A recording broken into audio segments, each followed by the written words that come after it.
thank you very much to the organizers for having me here for this talk.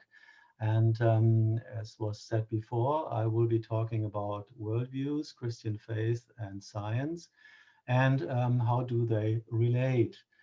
As has been said before, my name is Ralf Bergmann, and if you want to have further materials, I relate you to the homepage that's given here, Erklärung der Welt. Although this is a German title, it also contains some English resources, so you may have a look at it. I will show that later on again.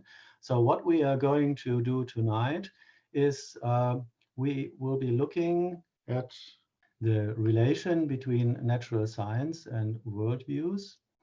Then the question, what can natural science describe and how does it do it? And one question that often comes in this context is, what can you prove? Can you prove the existence of God or whatever? So we talk about proof or evidence. What does convince you? And then we'll have a look at questions that atheism and Christianity should answer. And I want to make a case study to the topic, a universe from nothing. There are many other case studies, many other topics, but as we only have limited time, I will concentrate on that one.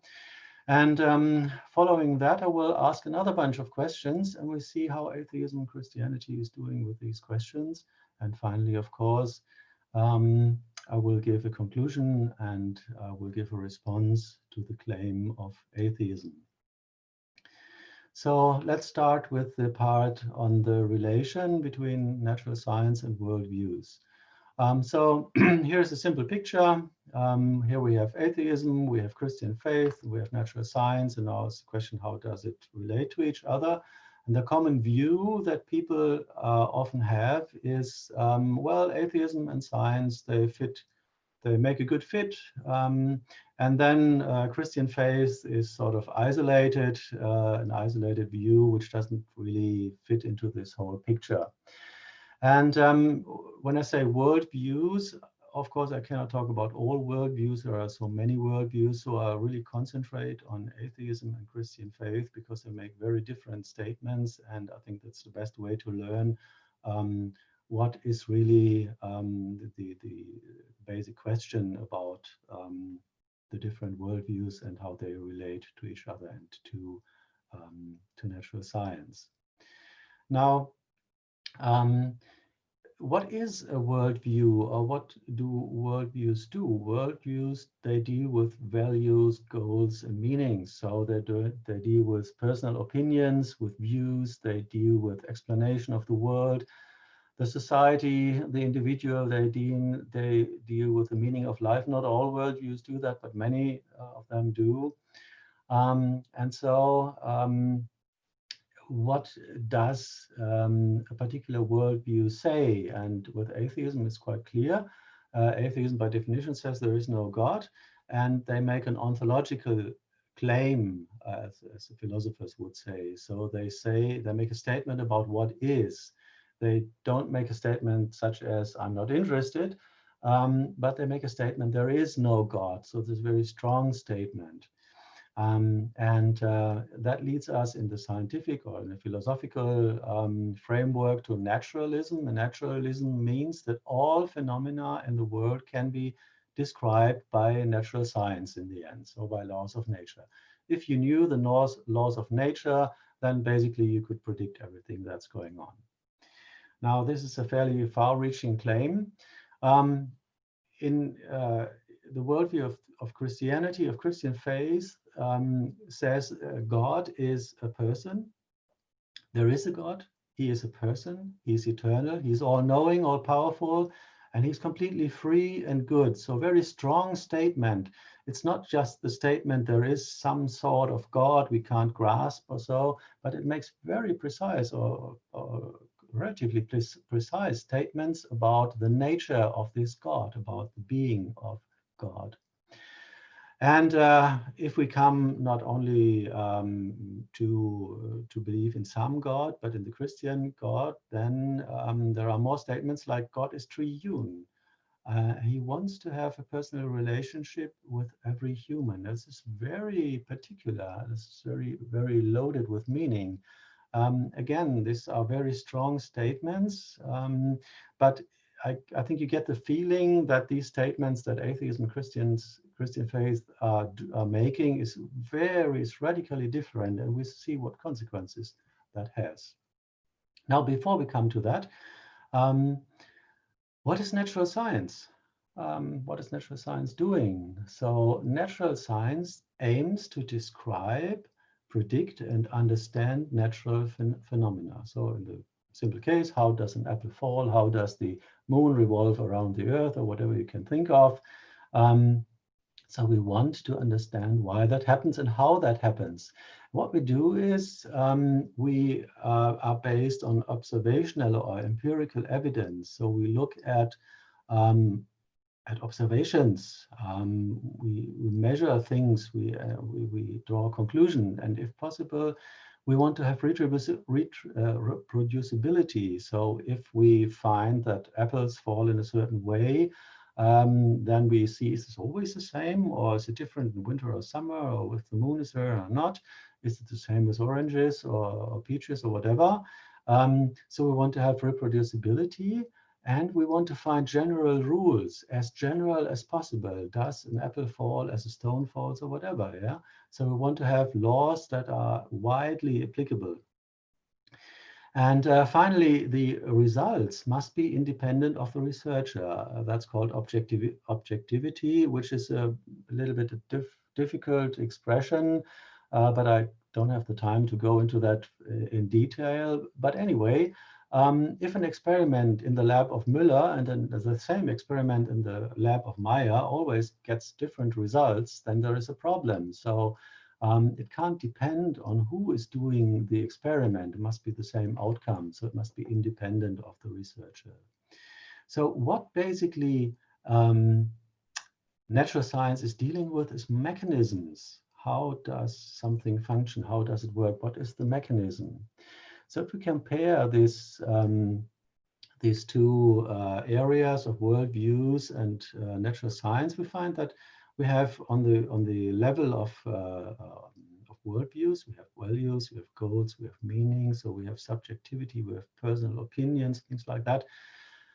In the area of natural science, we don't want to have that. We want to look at mechanisms, and these mechanisms have to be tough and reproducible and describable by equations, if it's somehow possible.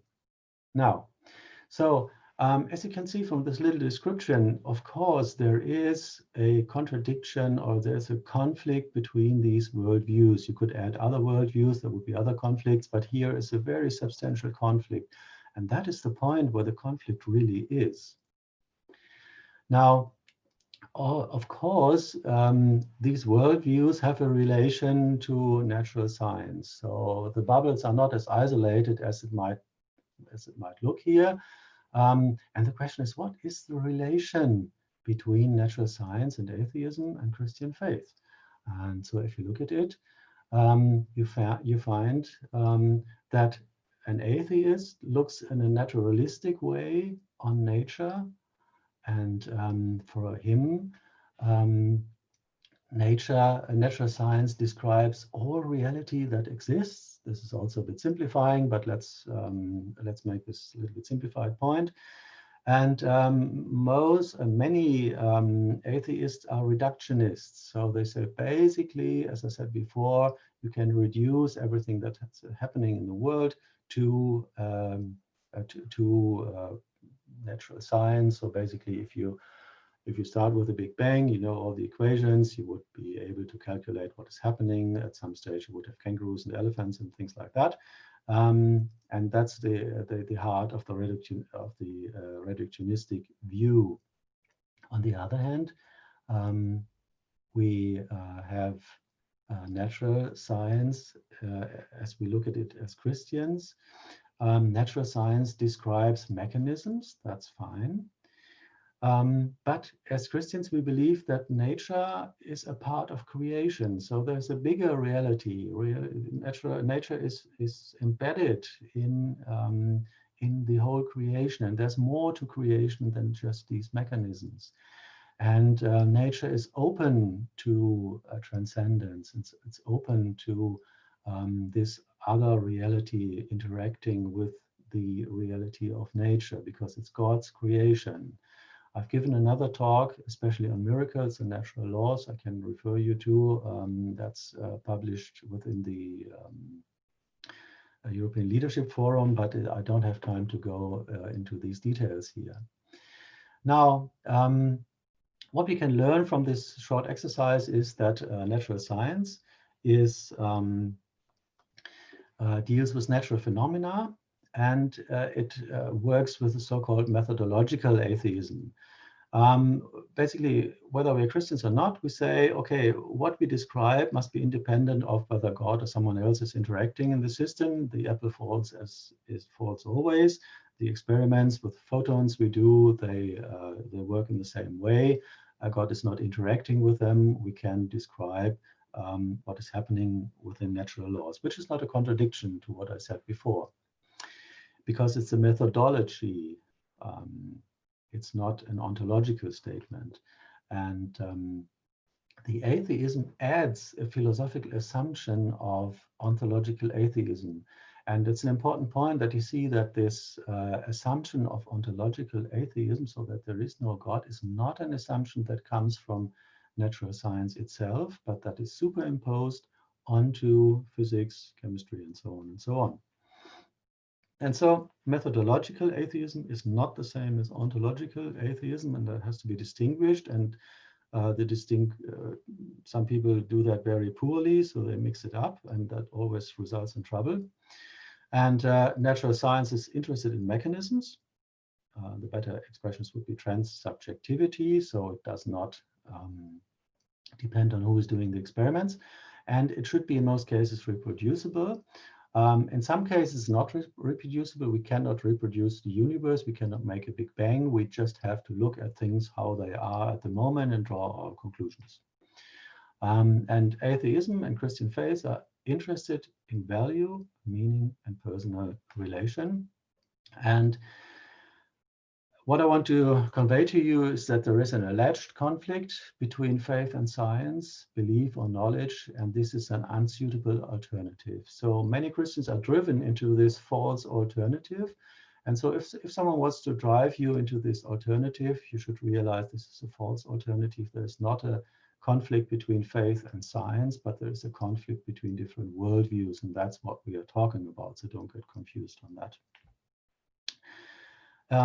So this false alternative is something that is very frequently used in terms of belief or knowledge, and basically boils down not as a conflict between belief or knowledge, but a conflict between worldviews.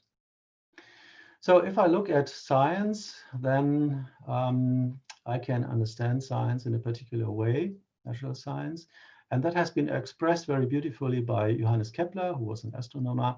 You see here his picture, a famous picture of him. And Kepler said, the world and the laws of nature are an expression of the character of God. And he said, the chief aim of all investigations of the external worlds of nature should be to discover the rational order and harmony which has been imposed on it by God, and which he revealed to us in the language of mathematics. So many people don't like the language of mathematics, but that's anyway the thing it is. So what we can learn here, the understanding of Kepler and the foundation of science. Why did people in the past try to do science? Because they believe there is a God, and this God is reasonable. He's rational, and he created the universe in a rational way, and he gave man a rationality that allows to understand the rationality that he imposed into nature. And so this is a very good reason, a very strong reason to do natural science. So Christian faith, you may call it methodological theism, that's an expression that's not common, but that's the way it sort of describes it quite well, gives a solid ground for doing science. So Christianity is not anti-science. It's a basis of science, so to say. So if we have understood this, we have already grasped quite a lot. And as most of you are probably not scientists or not physicists, maybe there are some, I will see due to the questions later on, we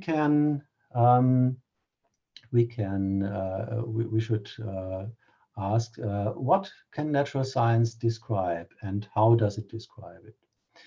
And so there's a beautiful picture of this physicist Fishnet. There's a marine scientist, and he does research on life in the sea, and he uses a fishnet, like in the picture that you see here. There's someone has raised his hand. That's fine. So we have here the physicist Fishnet. There's a marine scientist, and he does research of life in the sea, and he uses this beautiful fishnet, and he makes two observations. Now, the first observation is all fish are larger than 5 centimeters. And the second one is all fish have gills. Now, as this repeats itself again and again, he calls these observations the fundamental laws of the marine science. Now, a philosopher comes along. Now, if philosophers come along, things get complicated at some stage. Sometimes they get clearer, and here they get a little bit clearer.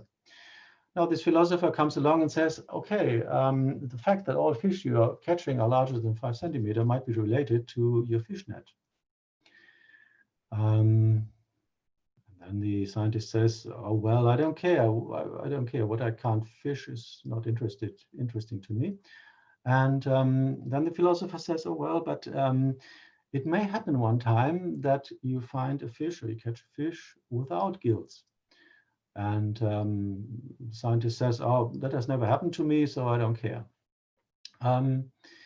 Now, this gives us a feeling that there are some limitations or some characteristics about the nature of science. So the nature of science does not deal with the world itself. It deals with sort of a filtered projection or model of nature, and one uses educated observations of reality. One uses experiments, and the way I do the experiments says something about the results I can obtain and the results I cannot obtain. So natural science has its own character, and the character of a scientific experiment is qualitatively different compared with reality itself. It's like a bit like a picture and the original. Yeah.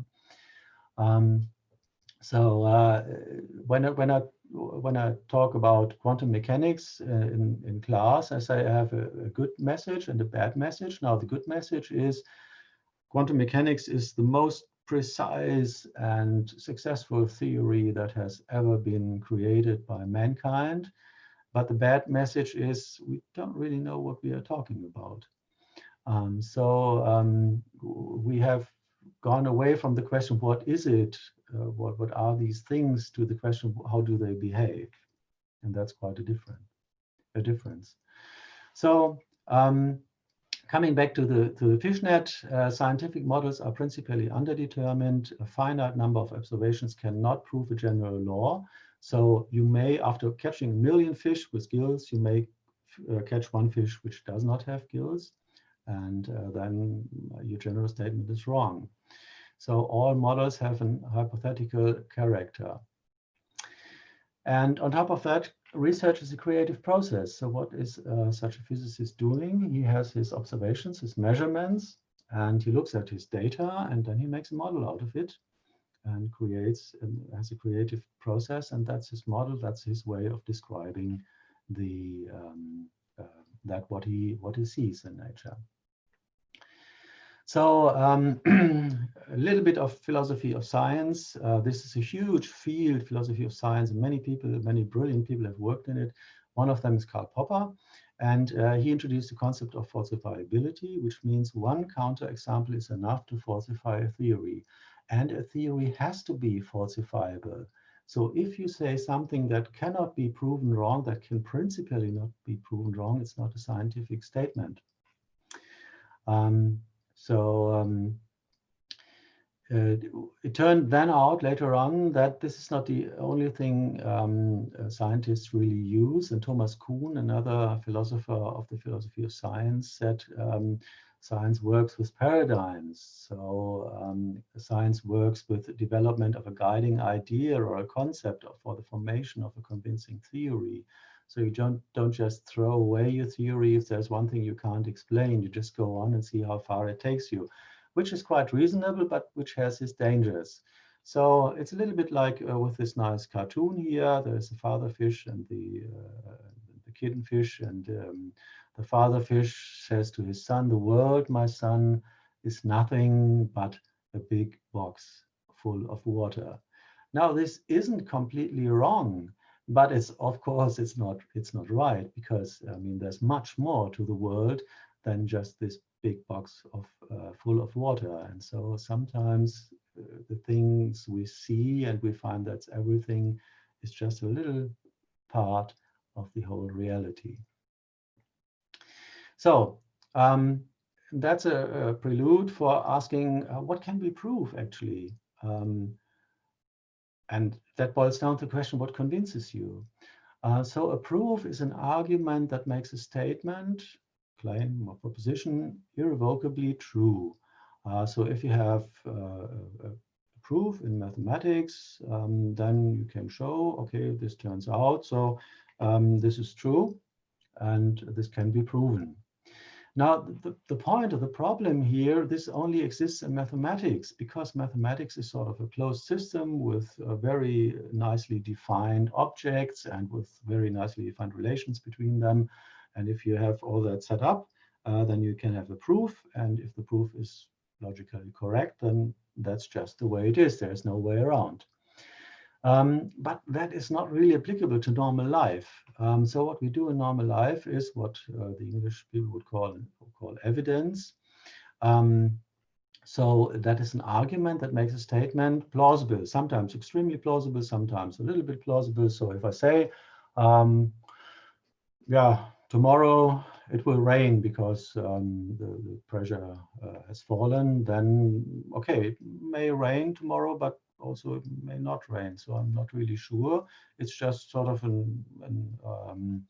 yeah, a plausibility statement. It's not extremely plausible, but it gives you some idea what's maybe happening. So what you do in real life is you check if there are good arguments for or against a thesis. And then it would be reasonable, if you find very good arguments for it, if it's extremely plausible, to believe it. But that is not a proof. A proof is something different. So we ask, what is the explanatory content of this thesis? And that's the basic element of natural science and daily life. And that has been put forward, for example, by Richard Swinburne in his beautiful book, Is There a God? Other people have talked about that. So if you want to get married and you ask, oh, prove me that you love me, that's a difficult thing. What you can say is you can look at the person's life during the last years or so, and you can see if this person has been faithful and whatever positive things this person might have in the way he or she conducts his life. But that's not a proof, but it gives you good evidence. So it's reasonable, if you see that this person has led a good life, to expect that this would continue on. So that's the way we come to conclusions. And that's the way also we can look at this question of atheism and Christianity and see what it can answer. Is it reasonable? So let's go through some questions. Atheism cannot explain why anything exists at all. This might be surprising to some of you, but I will give this as an example so you see that's a reasonable statement. And God, as Christians, we believe that God is the first cause of the existence of the universe. Now, atheism can also not explain why the universe allows for life. I'm not talking about evolution. I'm talking about the natural laws and the constants and so on. So if the design, so to say, of these natural laws and the constants, the natural constants and so on would just be a little bit different, we wouldn't even exist. There could be no complicated structures. There could be no carbon molecules, complicated molecules, so we just could not exist, and no one knows why this is the case. Now, if we believe that the universe has a purpose to allow for life, then we have an explanation. Okay, this is the reason why this is the case. Atheism also believes that humans are only complex machines and only a product of chance. There is no other way to look at it.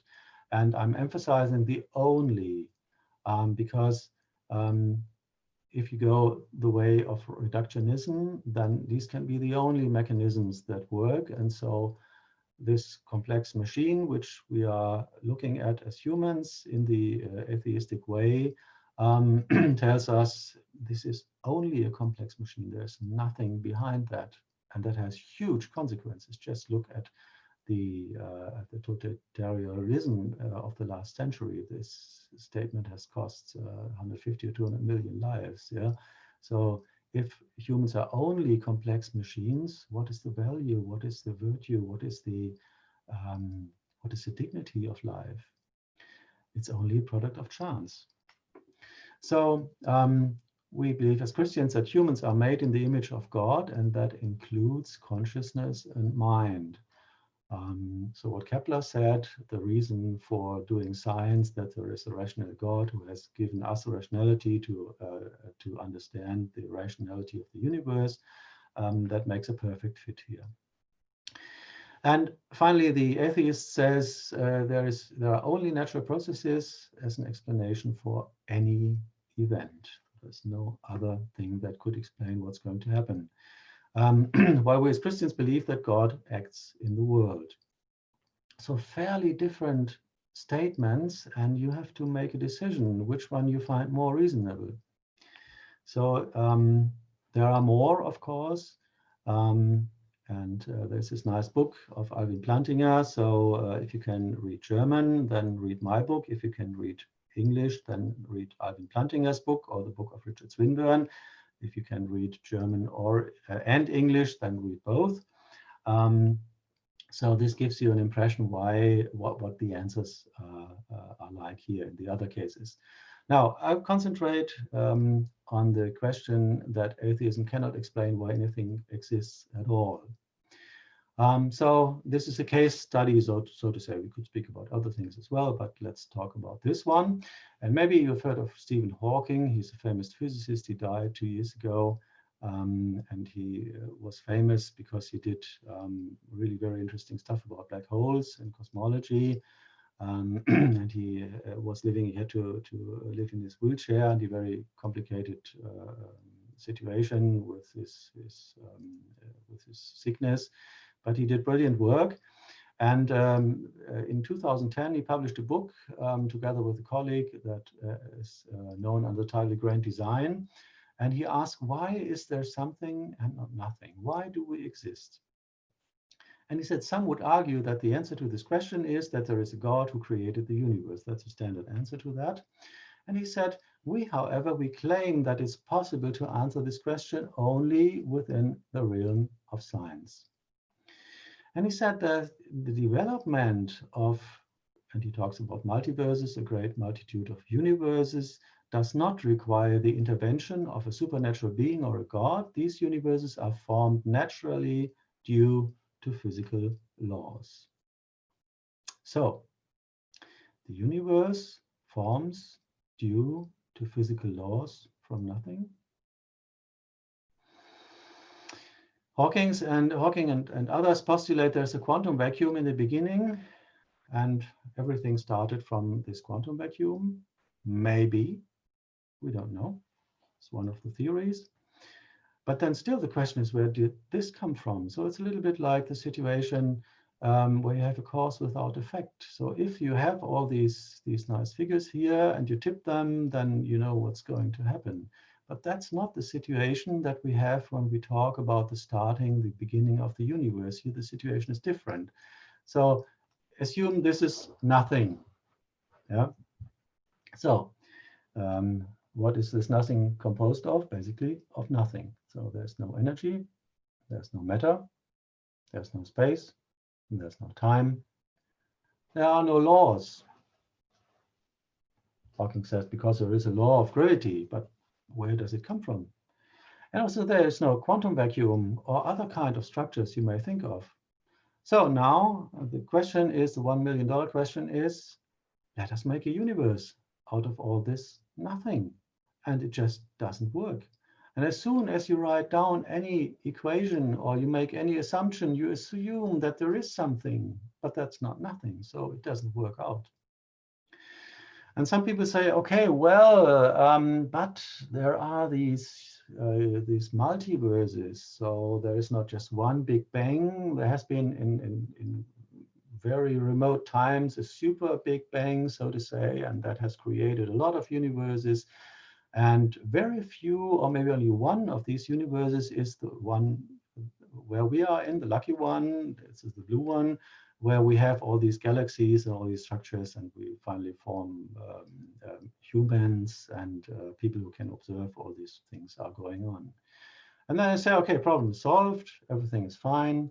But of course, this doesn't work because it's just shifting the problem.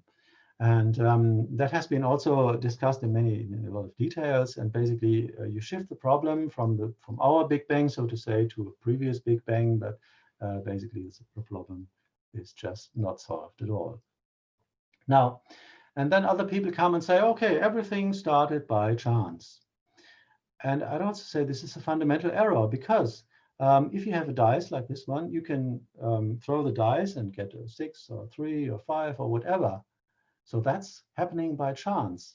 But the dice does not come into existence by chance. So you have to have something in order to make chance to operate. If you don't have anything, if you have nothing, no chance in a double sense of the word. So you may turn it in any way you want. The story just doesn't work out. And I can bombard you with hundreds of pages of arguments about that. You can all read that in these books I've quoted to you. And no one has come with a solution to that. And I think there is no solution. This is not a gap of knowledge, but this is a fundamental error. Okay, so if we've gone through that, of course, there are quite different questions you could ask. And yeah, let's try those ones. The atheist would say, there is no hope beyond death. Where should it come from? If life ceases, then we just decompose into molecules and atoms, and that's it. And we as Christians we have a justified hope for eternal life, because there is a God. There's a God who cares, and a God who cares about our life and transforms our life into an eternal statement, in an eternal state. Now the atheist says he has no answer to individual guilt. So things just happen, and if things are gone wrong, okay, then they're gone wrong. And some people have only small things that go wrong. Other people who have more power, they have large things, huge things to go wrong, and that's just the way it is. And at the end, Mother Teresa and then Adolf Hitler, they both of their bodies decompose in the grave, and the one lady has helped, I don't know how many, 10,000 people, and the other one has killed so many million people, and in the end it's just dust. So that's what remains of it. And we believe as Christians that we have forgiveness and that we can accept forgiveness. I will talk about that later on a little bit. Also, and that's a very controversial point, the atheist has no basis for objective morality. Where should it come from? We can agree on certain moralities, but we don't have an objective one. And that's a real problem, but that's a talk in itself. As Christians, we believe that God's character is an absolute reference point for objective morality. God is the reference, if you like it or not. And also the atheist has no answer to suffering, just happens, just sort of happens. We have an answer to suffering. It's not an exhaustive answer which covers every situation, but we have an answer why there is suffering, and that has to do with sin and with the status of this universe, which is, as we call it, a fallen universe, and that creates suffering. So this is a mechanism that can be well described. Now, the problem is, of course, the atheist is, in spite of all that, seeking for meaning and relevance. I mean, almost everybody is looking for meaning and relevance. Everybody wants to leave an impact, or wants to be meaningful, wants to be listened to heard to. But in atheism, there's no basis for that. But in Christianity, there is. So God knows, we know there is meaning, and we have relevance as God's creatures, even if no one else would take notice of us. That's a fairly different situation. Again, there are other points, but I have to move on to somehow stick to the time. But it gives you a very good idea of what is going on here. Now, what is the naturalistic conclusion?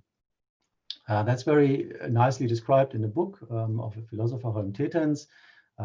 He wrote a book a couple of years ago. It's translated something like Thinking of God, or About God. And he writes that humans are, as individuals as well as humankind, an arbitrary, peripheral, and temporary episode in a meaningless, immeasurable, extensive, huge universe that is nearly everywhere extremely hostile towards life. The fortune and morality of mankind is totally irrelevant to this universe. Whether one of us dies, or whether the earth is damaged by some sort of impact, or whether the sun is exploding or whatever, the sun doesn't care about the inhabitants of the earth. It's just the way just functions the way she functions. And then Steven Weinberg, I think he's still alive. He's born 1933, so he's quite old. He's a physicist, a Nobel Prize winner, and an atheist. And he says, the effort to understand the universe is one of the very few things that lift human life a little above the level of farce, and gives it some of the grace of tragedy. Now, there's a bad message for those who are not physicists, because they can't have this uplifting a little above the level of farce, because they can't work in astronomy or in physics. So bad luck for you guys. But I think this is not really much a comfort. If that's all what's about life, then yeah, it's the question, is that really satisfying? And it seems, and this is another point, we are living in a moral universe. That's something that is going to be forgotten, looking at all these impressive scientific results. And there are quite strong statements on this. The rejection of God results in corruption of thought and heart. You may have heard of that. You can find that by reading Romans chapter 1, 18 to 23, very strong and fundamental statements. And I've given a talk on that at the European Leadership Forum in 2019, Obstacles and Opportunities for Christian Faith in a Post-Christian Europe. So if you're interested in how that works, you can refer to that talk. It's also connected to the homepage I showed you before. So it's not sort of a neutral thing, but it has consequences, what you believe and what you don't believe. Now, what is the Christian conclusion? Now, the Christian conclusion is fairly different. In Revelation, last book of the Bible, it says, and I saw a new heaven and a new earth, for the first heaven and the first earth were passed away, and there was no sea anymore. So totally completely different sort of universe, or what you want to call it. And there's another thing. It's not only nature that changes, but also something changes in us. And a few verses later on, it says, and God will wipe away all tears from their eyes, and there shall be no more death, neither sorrow nor crying, neither shall be any more pain, for the former things have passed away. So there's a different creation with different rules, not only with different natural rules, but with different rules in our hearts and in our mind. Now, some people say, and that's, I'm coming to the end, or close to the end here. Some people say, oh, well, yeah, but Christianity is so difficult. You have to follow so many rules, and it's no fun, basically, in the end. And so why should I really get into that?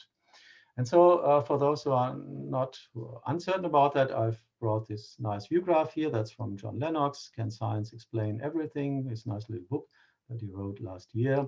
And he has this view graph in it, which I like very much. And it shows the path of life, so to say. So you start at the beginning in the left lower corner, and then you make your way through life. And while you're doing it, you get educated, you get this hats which people put on when they get a PhD. So you learn and you develop yourself, and you are getting morally better and so on.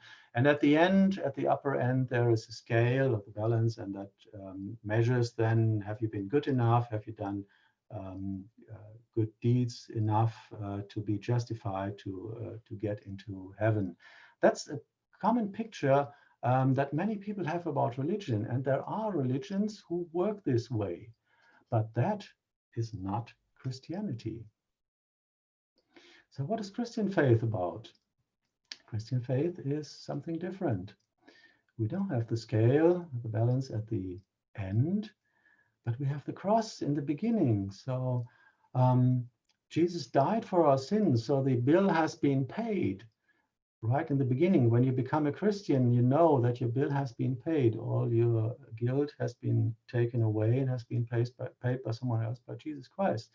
And so you don't have to fear whether at the end the balance will go to this or to that direction. That's decided. And still you go your way, and you have some suffering, and you learn things and so on. But you know, in the end, you will get there because the bill has been paid in the beginning. And that's what Romans, for example, says, Romans chapter 3, verses 23 to 24, where it says, for all men have sinned and fall short to the glory of God. We cannot get the right level to be justified before God. That just doesn't work. But we all are justified freely by his grace through the redemption that came by Jesus Christ, so through the cross. So if you accept that, then your guilt is being paid.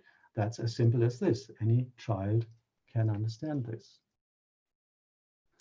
Okay, so it makes a huge difference what worldview you have.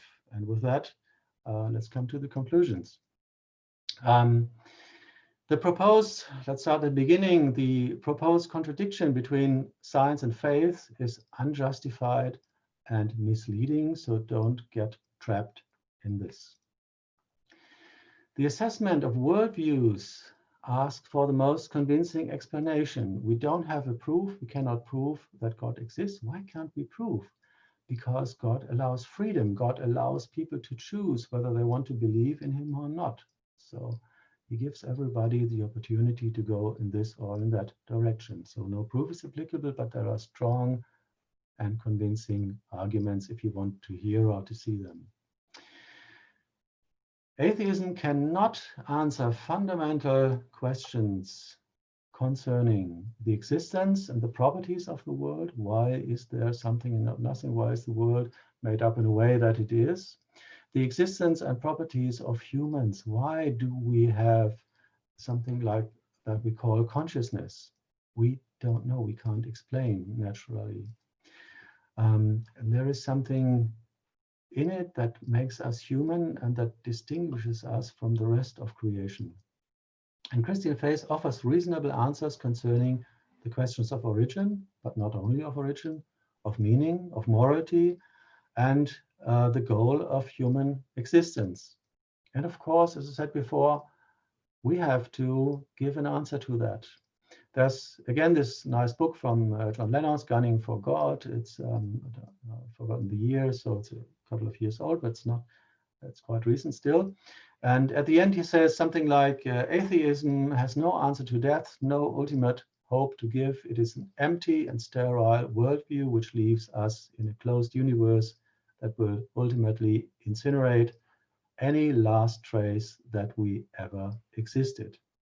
It is, or we'll freeze it down, whatever theory you believe in, but it's not a very nice end we are going to. And it is quite literally a hopeless philosophy. Its story ends in the grave, but the resurrection of Jesus opens the door for a bigger story. That's what I wanted to show in the last transparencies. So with that, I come to the end. Of course, there is some further literature and information. You can look at this homepage. You will find some videos and some further literature, some in German, some in English. So even have a look at it if you only speak English. And there's, of course, a lot of other resources which I could recommend, and there are a lot of other sources there. I hope to have given you a glimpse of the arguments that are going on in philosophy of science, philosophy of religion, and have given you a feeling that we have a very good base for arguing the case for Christianity. And with that, thank you very much for your attention.